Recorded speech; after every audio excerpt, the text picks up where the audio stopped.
أعوذ بالله من الشيطان الرجيم. بسم الله الرحمن الرحيم.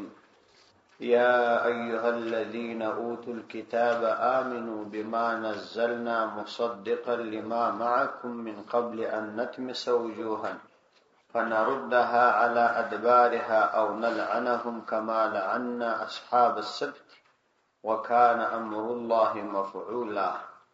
سورة نساء آيات نمبر 38. یا ایها الذین اوتوا الکتاب، ای هغه کسانو چې کتاب ورکړل شوی دی، آمنو بما نزلنا، تاسو ایمان راوړئ په هغه څه چې موږ را نازل کړي، مصدقا چې تصدیق کوونکی دی لما هغه څه لره معکم چې ستاسو سره دی، من قبل مخکې ان تر دې نطمس وجوها چې موږ وران کړو وجوها مخونه، فنردها او موږ یې وګرځو دا مخونه علی ادبارها پر شاو د دې مخونه، او نلعنهم او یا موږ لعنت واسطو په هغوی باندې کما لعنا لکه موږ چې لعنت وکړي اصحاب السبت د شنبې د ورځې په خاوندان، وکانه امر الله مفعولا، او دوی د الله تعالی کار مفعولا کړل شوی.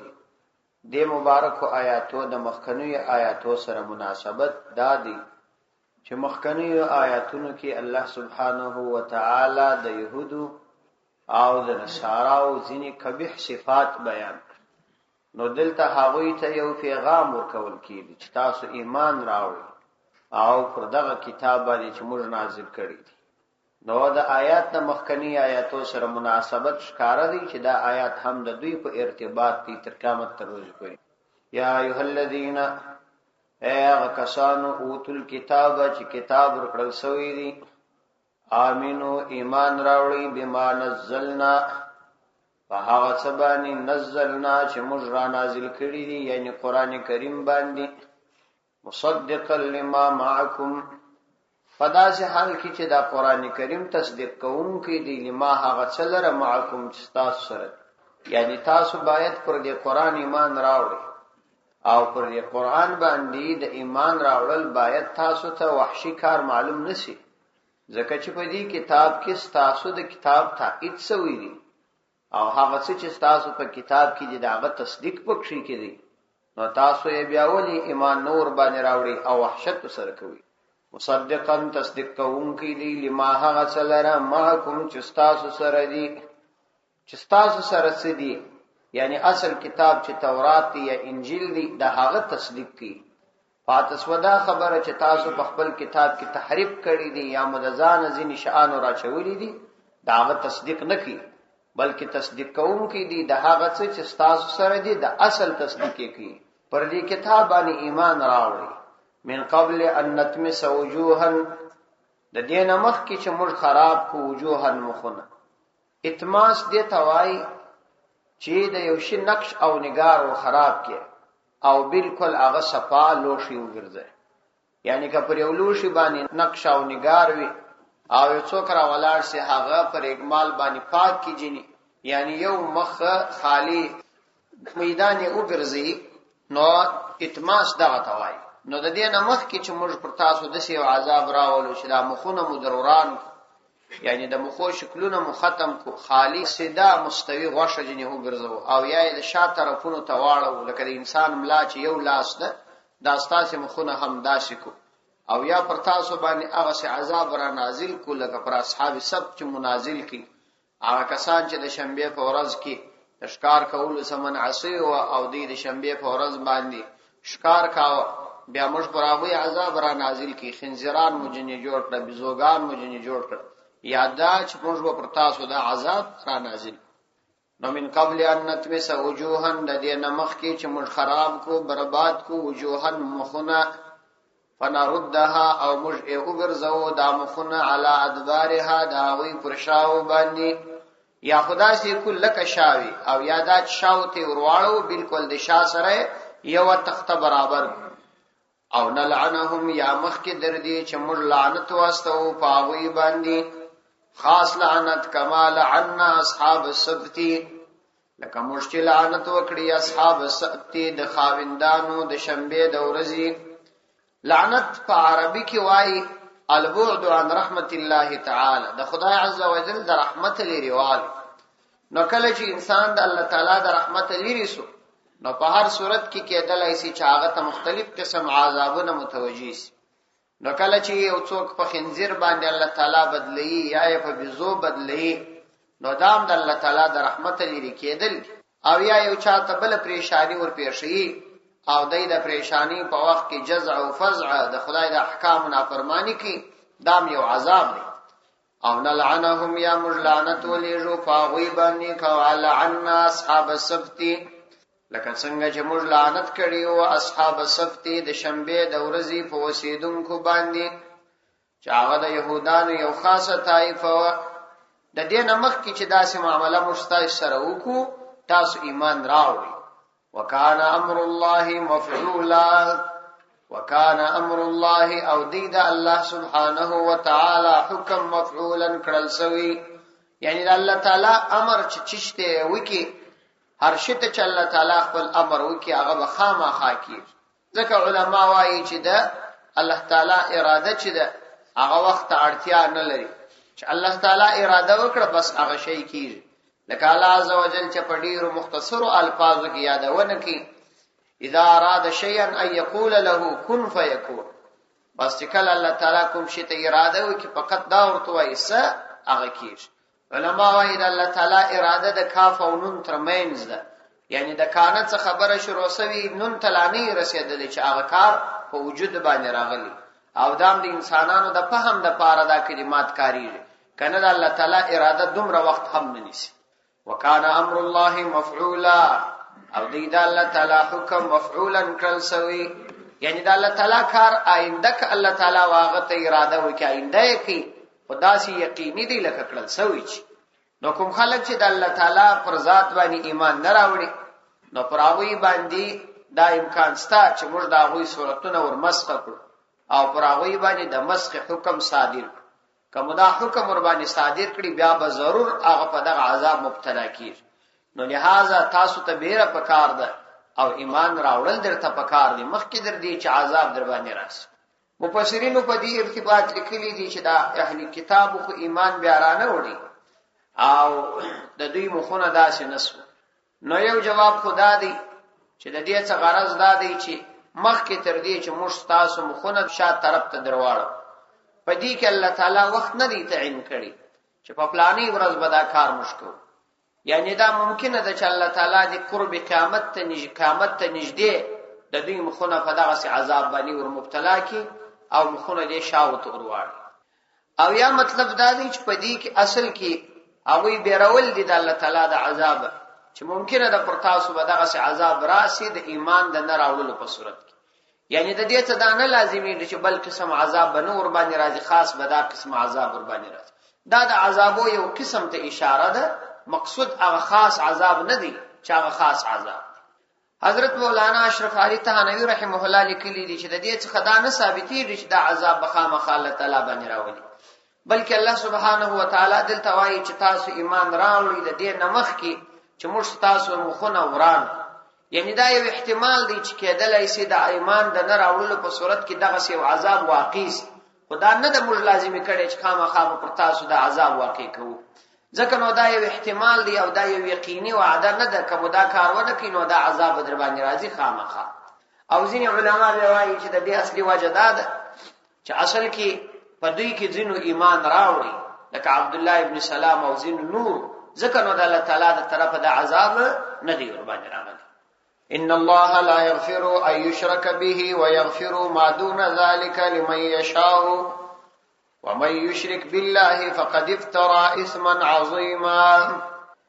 ان الله يقينا الله تعالى لا يغفر نبخش ان دا يشرك به چې شرکونه ولسید الله سره، ويغفر ما فما دون ذلك ما دون کم تر دغه دردا شرک لمن دفار دا اغا چا یشاو چې وی غواړي ومن يشرك بالله فقد افترى اثما مبينا. ومن هغه څوک یشرک چې شرک وکي بالله د الله سبحانه وتعالى سره فقد افترى اثما عظيما، نو یقینا دې کس وتړي پر الله باندې لوی درواغ. ان الله لا يغفر ان يشرك به، د دې آیات د مخکې آیاتو سره ربط داري چې د يهودو کې دا یو طبيعت چې عوامو کسانو به خپل علما دا خپل رهبران او خپل احبار شودل او دا غوی په قول به د الله تعالی احکام حرام او حلال ګڼل چې څه ورته حرام او هغه به حلالول او څه چې ورته حلال او هغه به حرامول. نو دا د يهودو طبيعت. نو دا هغه په مناسبت باندې دلته عمومي خبره د شرک ذکر کړي چې شرک انتهایی خطرناک ګناه ده او الله تعالی په هیڅ صورت کې نه بخښي. نو د دې سزا ساتل پکار. ان الله یقینا الله عز وجل لا یغفر نبخشی ان دا یشرک به چې د الله تعالی سره شرک وکول سي، یعنی بخشي خو نه بلکې سزا پر ورکی او شدید سزا پر ورکی. ويغفر او معافی کوي ما دون ذالک هغه څه دون ذالک چې دردا شرک کم وي، ک کبیره ګناوي ک صغیره ګناوي لمن د پاره د هغه چا یشاو چې وي غواړي، یعنی بیل سزا به معاف کړي، سزا به هم ورنکړي معاف به کی. ان الله لا يغفر ان يشرك ومن يشرك بالله فقد افترى اثما عظيما. ومن هغه څوک یشرک بالله چې د الله تعالی سره شرک وکړي، یعنی دغه چې الله تعالی د شرک ګناه نه معافي، د دې وجه دا ده چې هغه څوک د الله سره شرک وکړي فقد افترى اثما عظيما، نو یقینا دې کس وتړل پر الله عز وجل باندې اثما عظيما لوی درواغ. نو دې کس پر الله درواغ تړلی دي، ځکه نو دا لایق ده دې چې سزا یې معاف نسی او څومره شدید سزا تی ورکړي سي هغه پر د باندې کم ده، ولی پر خپل رب درواغ تړلی.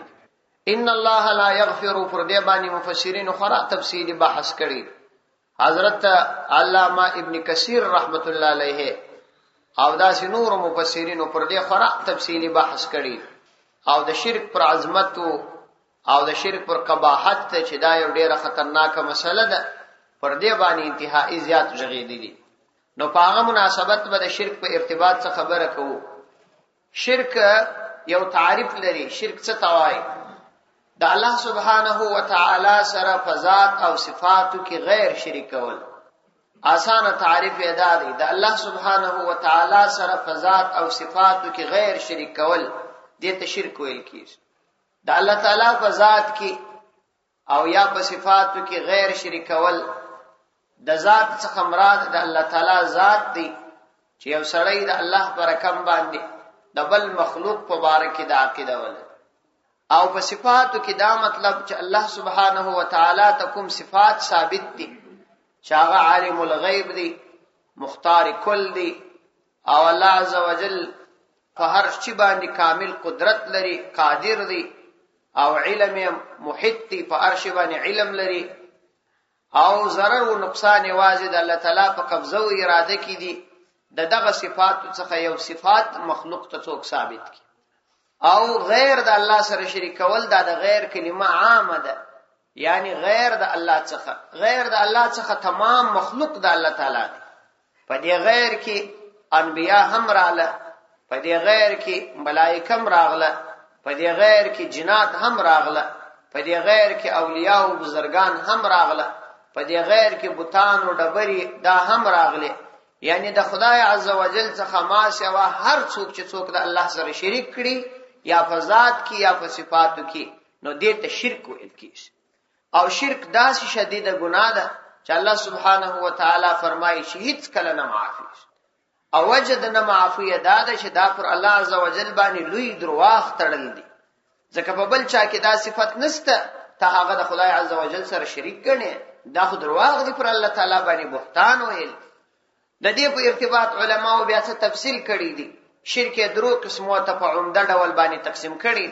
عام طور په شرک ځینې علماو تقریبا 15 قسمه ته تقسیم کړي، خو عمده اقسام د درې دي چې انور 12 قسمه هغه خپل په دې کې مدغم دي او هغه د سړي سر په خلاصیر.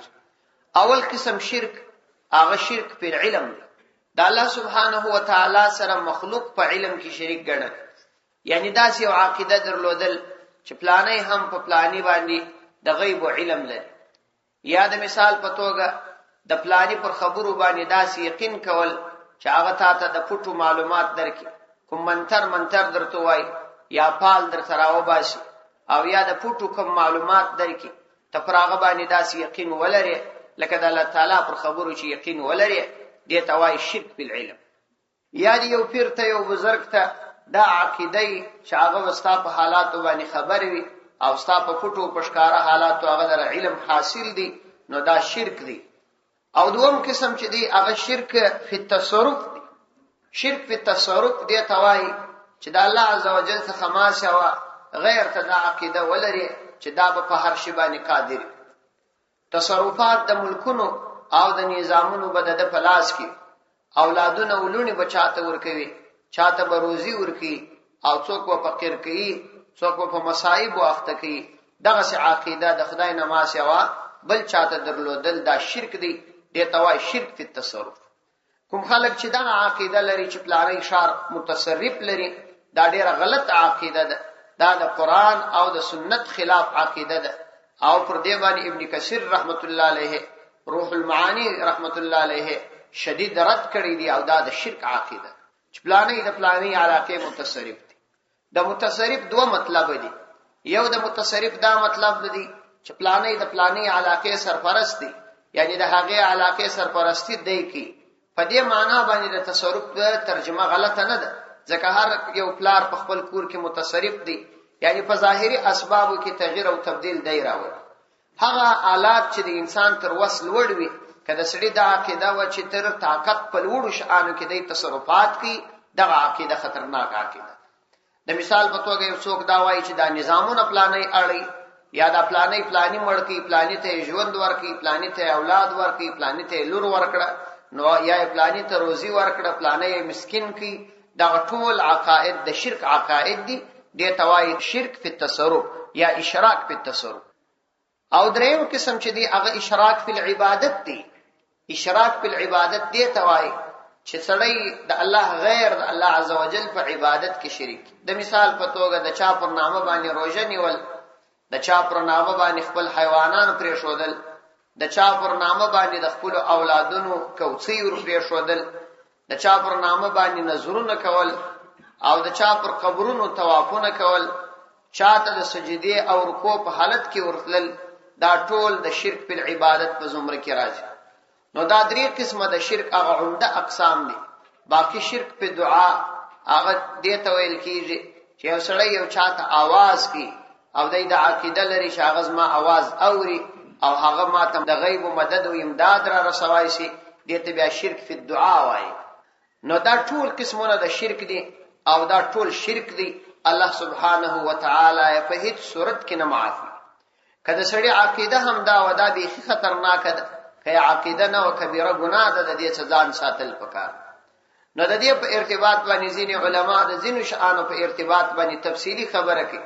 د مثال په توګه زموږ په ټولنه کې د سپلنیو په ارتباط د ځینو کسانو عقیده ده چې سپلنی دا د سړی نظر ماتي. دا غلط عقیده ده، دا سی عقیده نه. یا د شنیه دانې په ارتباط د عقیده ویش په دی باندې نظر ماتي، دا صحیح نه. البته ځینې علما وایي چې د شنیه دانې غرض دادی چې دا داس یو شی دی چې سترګې ضرور اوري، او کوم سړی چې نظر لري چې اول پر ارش سترګې برابرې سوي، هغه بس د سترګو نظر راګرځي. نو په دې خاطر ځینې کسانو په غاړه کې خدا خبره کمزورې ده، عمده وجه دا نه ده او نه خلک په دا مطلب خبر دي. دا غره کم د مثال په توګه یو سړی د بدریه په نامه باندې یو لرګی دی، و دې ته د عقیده لري چې دا به پیرانانو دا شعان ناراضي، یا زرکی ته د عقیده لري، او یا نور دغه حیواناتو ته عقیده لري.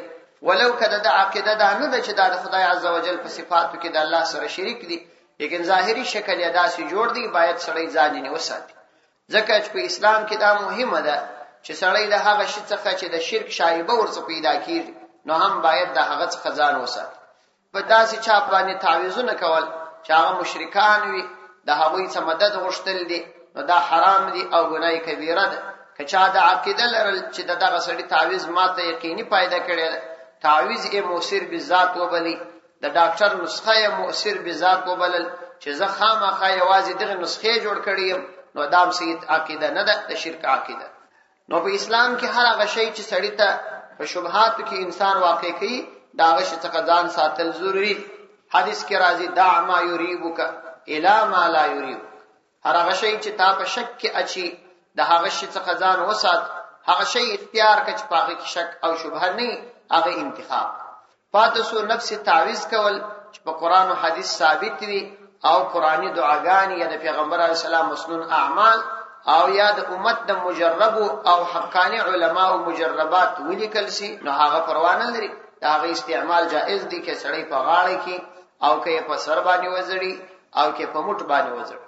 البته دا خبره چې تعویز ته بدري پوښونه خامخه او په ګرمو اوبو به تیرې او داسې پلانې رنگ ورکې، دا هڅې د ځان تزییدات دي. دا به د خپل تعویز د عامولو د پاره د ځینی شرایط لګول کیږي. موږ استاد هغه ته چا ویل ولې تعویز راکاغه تعویز ورولې کې وڅو پوښونه ورکول وای خیال ته شی ورکه یخ نه وي. نو دا مهمه ده چې تعویز یخ نه وي، که هر پوښ ورکه کدوا ورکه کدری ورکه. البته دا ضروری ده چې سړی باید داسې یو شی کې وپیچي چې یو خدا دې چې د اوبو څخه حفاظت وسی، ځکه قرآنی توري پکښ لیکلي، او په یو ساختو داسې شي کې چې تشناب ته سړی وسره ځي باید په یو شي کې محفوظ وي. دا ضروری ده. دا نه ده ضروری چې خامخا به سور زرغون ورکه او یا دا پلانې قسم څاش دی په یخو بو تیریږي، دا په تودو بو تیریږي. دا سلسله په دین کې نشته. الدین یسر، دین آسان دی. پیغمبر علی السلام د امت لپاره قیودات مویدات نه دي ایشي، امت ته آسانی جوړه کړي.